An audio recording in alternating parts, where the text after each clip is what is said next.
Em poucas palavras.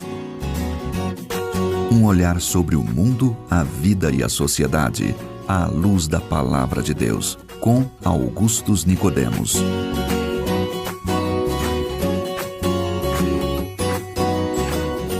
Olá, ouvintes, é uma grande alegria poder contar com a sua audiência para mais um programa Em Poucas Palavras da Primeira Igreja Presbiteriana de Goiânia.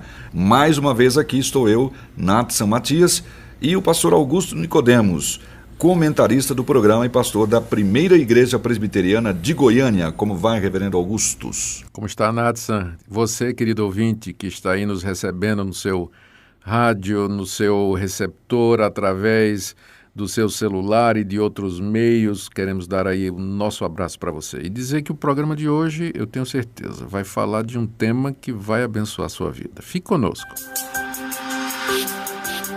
Morte. Essa é uma palavra que não raramente as pessoas gostam de manter longe do seu vocabulário. Há aqueles, talvez até você que nos ouve nesse momento, que costumam bater na madeira sempre que se menciona a possibilidade da morte. Tem gente que faz isso mesmo. Com certeza. Tem gente que não gosta nem de pensar em comprar terreno em cemitério, essas coisas todas, preocupados com esses detalhes. Algumas pesquisas afirmam que depois de falar em público, andar de elevador, a morte é o maior medo da humanidade.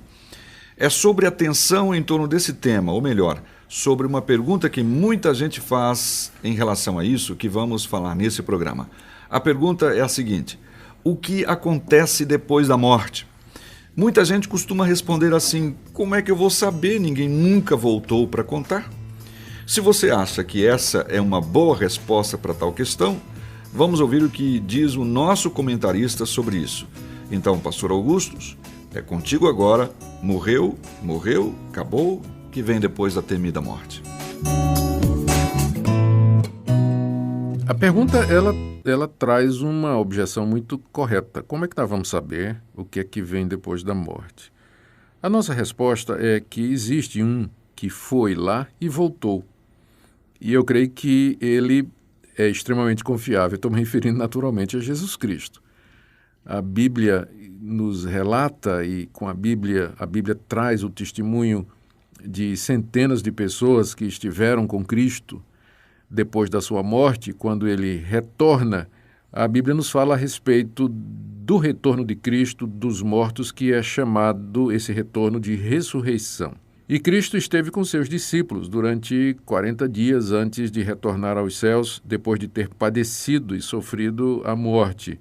E, com certeza, se tem alguém que morreu e voltou para contar a história, Jesus Cristo é a pessoa que se sobressai. E nas palavras de Cristo nós encontramos muitas referências ao que vem depois da morte e, portanto, para nós é uma fonte de informação segura. Primeiro, nós temos que descobrir qual é a causa da morte. E não é fácil, aliás, não é difícil fazer isso. O próprio Jesus nos diz que a morte é o resultado do pecado. O homem foi feito para comunhão com Deus, mas ele desobedeceu a Deus, ele virou as costas para Deus, é isso que a Bíblia chama de pecado, e como resultado separou-se de Deus, que é a fonte da vida. E a morte entrou no mundo através da nossa desobediência. Pelo fato de sermos todos pecadores, todos estamos sujeitos a morrer também, e um dia a morte vai bater na nossa porta, independentemente do que nós somos, independentemente da nossa idade, ou enfim, quando a hora chegar, de fato, nós iremos. Mas a morte é o resultado da entrada do pecado no mundo. Nós temos que entender isso aí. Por isso, todos vão morrer, porque todos são pecadores, não tem exceção.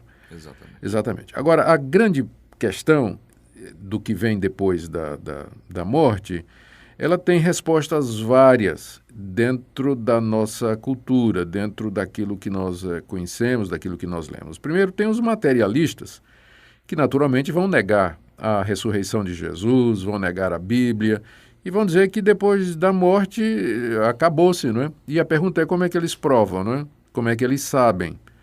Como é que eles vão ter certeza disso? E se não for assim, já pensou a pessoa viver sua vida toda aqui acreditando que depois da morte acabou tudo? E não é verdade, existe um pós-morte, existe uma realidade de sofrimento, de dor, aguardando para aqueles que nunca se preocuparam com Deus, é meio arriscado essa posição materialista, né? Certamente, eu acho que essa é uma das posições mais difíceis. Mais complicadas. A pessoa aposta a sua eternidade na possibilidade de que depois da morte se acaba tudo.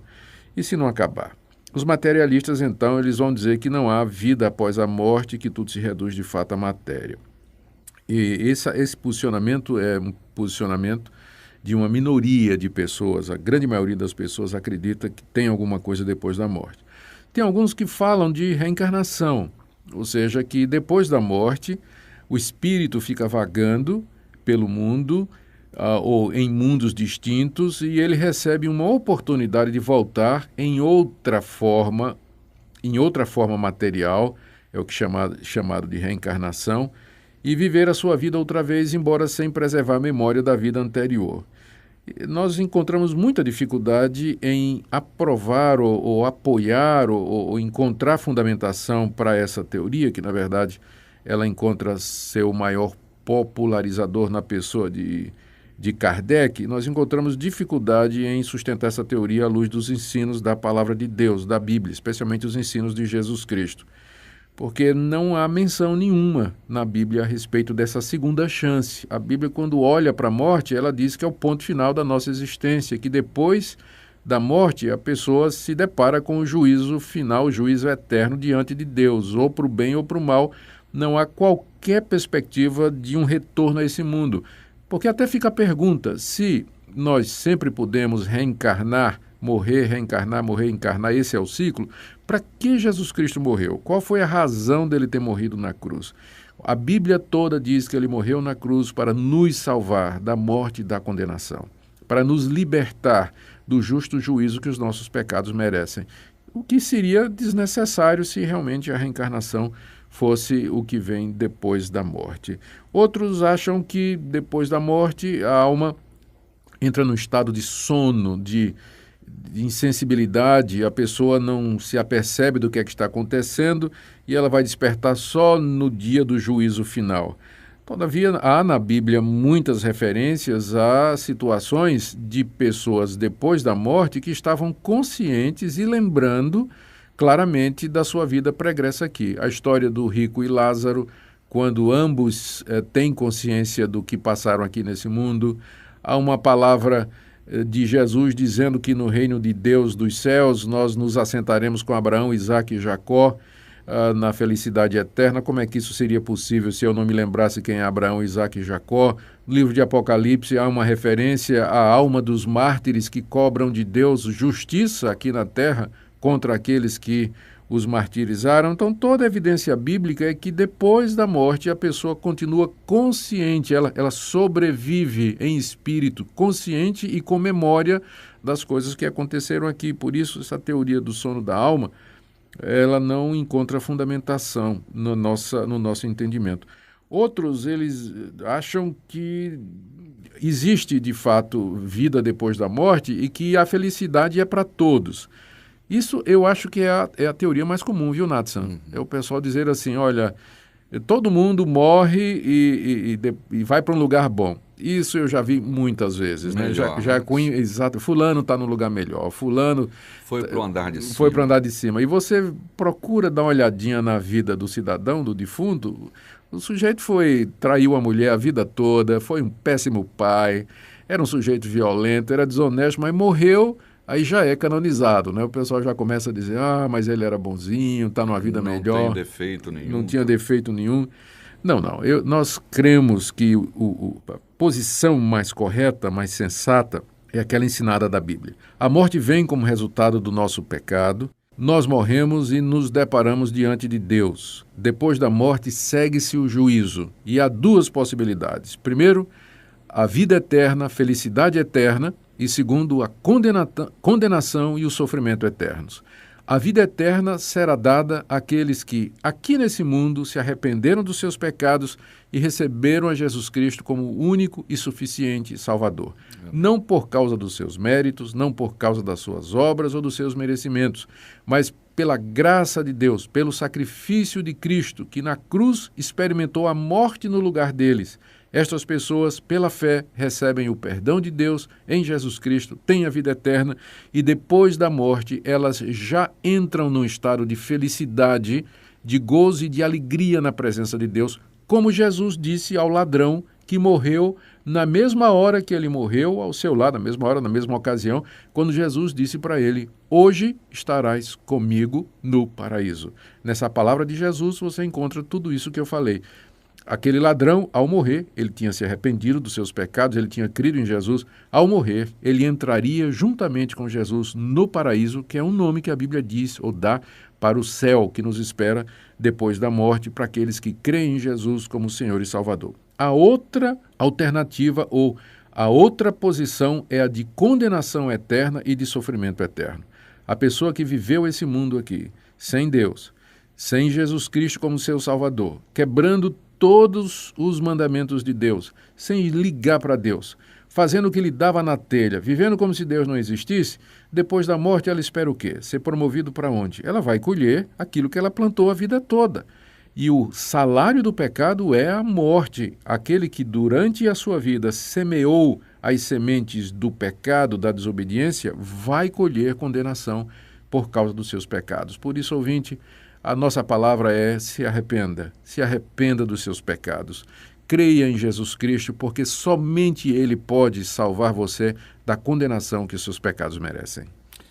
Ótimo tema, ótima palavra sobre isso, e certamente você ouviu algo que realmente te ajudou e vai continuar te ajudando a entender um pouco mais sobre esse tema. Um tema que ocupa o nosso pensamento, o pensamento de todos nós, mais do que queremos admitir. Nós acreditamos que você ouviu no programa de hoje, vai então, como já dissemos, ajudar você em relação ao enfrentamento disso, mas queremos reforçar que você possa continuar tendo esperança de que Jesus garante vitória sobre a morte e podemos crer em suas palavras sempre. Para pensar nisso, vamos ouvir uma música que nos ajudará a manter firme a nossa esperança, e se você ainda não tem essa esperança em Cristo, esperamos profundamente que você possa encontrá-la. Este mundo jamais pode me separar dos valores celestiais que eu vou receber. Tesouro e esperança estão no meu novo lar. Sou herdeiro com Cristo, vou com Ele morar. Céu, lindo lindo céu, há mansões celestiais, todas feitas por Deus. Você está ouvindo aí uma linda e antiga canção interpretada pelo grupo Elo. Céu, Lindo Céu é o nome dessa canção. Por hoje é só, esperamos que tenhamos te ajudado e, tendo alguma dúvida, envie sua pergunta para o e-mail empoucaspalavras@pipg.org. Pastor Augustus. Queria apenas saudar os nossos ouvintes, nos despedindo deles, agradecer a sua audiência e amanhã, nesse mesmo horário, nós estaremos aqui. Muito obrigado e até amanhã. Até lá.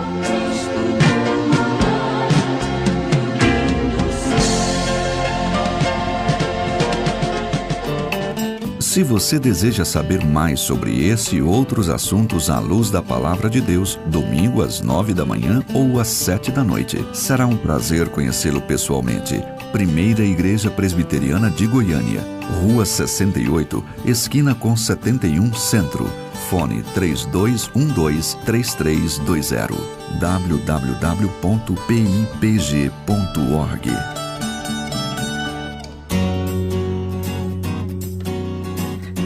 Em poucas palavras, um olhar sobre o mundo, a vida e a sociedade, à luz da Palavra de Deus. Apresentação na